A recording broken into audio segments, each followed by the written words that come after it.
Depuis sa création en 2017, c'est seulement en 2022 que le Fonds de développement des arts et de la culture a bénéficié de financements pour accompagner des projets culturels en Guinée. C'est grâce à l'appui du président de la République que cet établissement a commencé à jouir de ses prérogatives.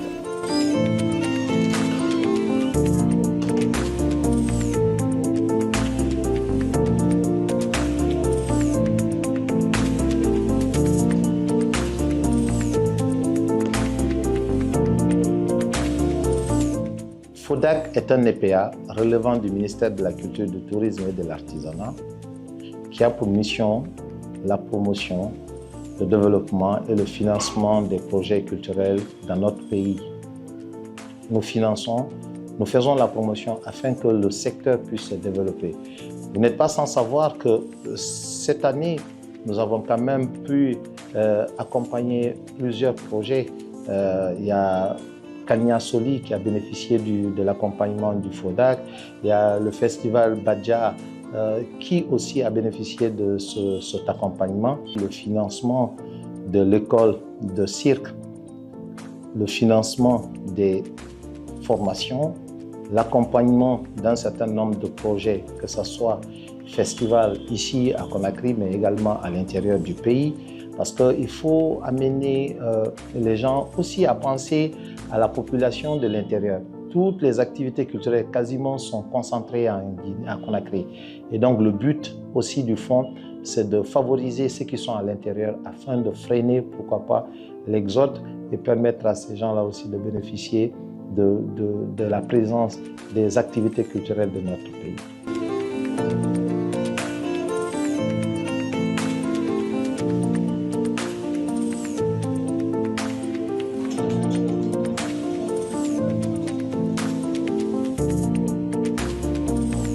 Chaque année, le FODAC lance des appels d'offres afin d'accompagner les acteurs culturels dans leurs projets.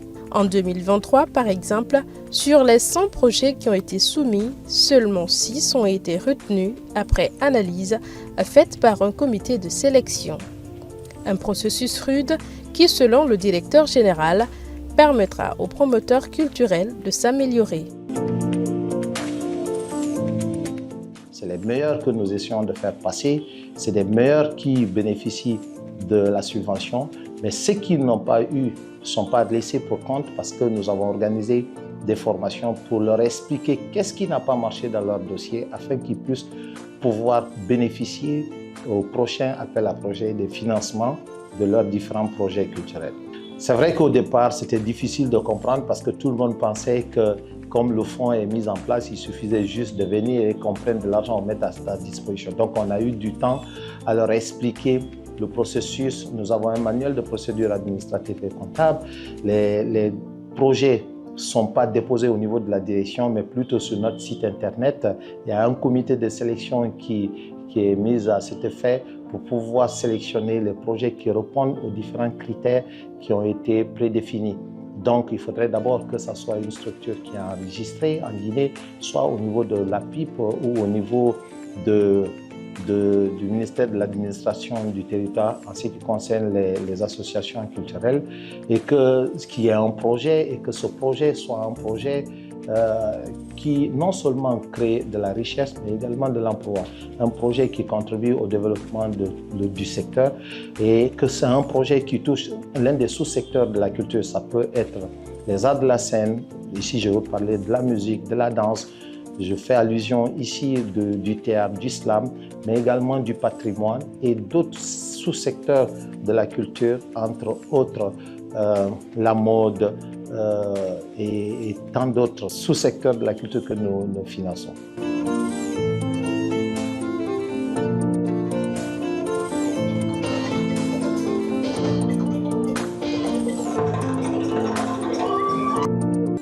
La subvention fait partie des différents types d'accompagnement que le FODAC propose aux acteurs culturels.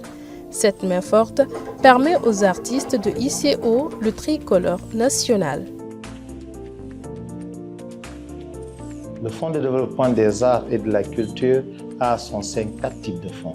Il y a la subvention, il y a le fonds revolving, il y a le fonds API, appui au projet institutionnel, mais également il y a le fonds mobilité et création. Ces différents fonds accompagnent les structures dans leur financement afin de pouvoir réaliser des différents projets qu'ils ont. Ce n'est pas que parce que nous avons une autonomie administrative ou financière que nous évoluons en vase clos. Bien que nous ayons un conseil d'administration, la tutelle technique joue un rôle important pour l'exécution de nos différentes tâches. Donc à ce niveau, les choses se passent très bien, avec bien entendu le leadership de notre ministre Moussa Moïse Sylla, qui ne ménage aucun effort pour que les différentes directions du ministère de la Culture, du Tourisme et de l'Artisanat puissent accomplir plutôt dans de meilleures conditions les différentes missions qui les ont été assignées.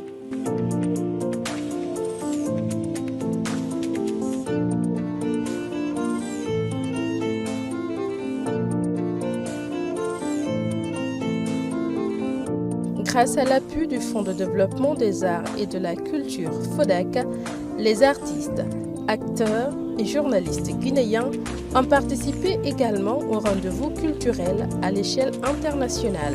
Visa for Music au Maroc, le Massa à Abidjan, 72 heures de textile guinéen à Bruxelles et aux Jeux Olympiques Paris 2024.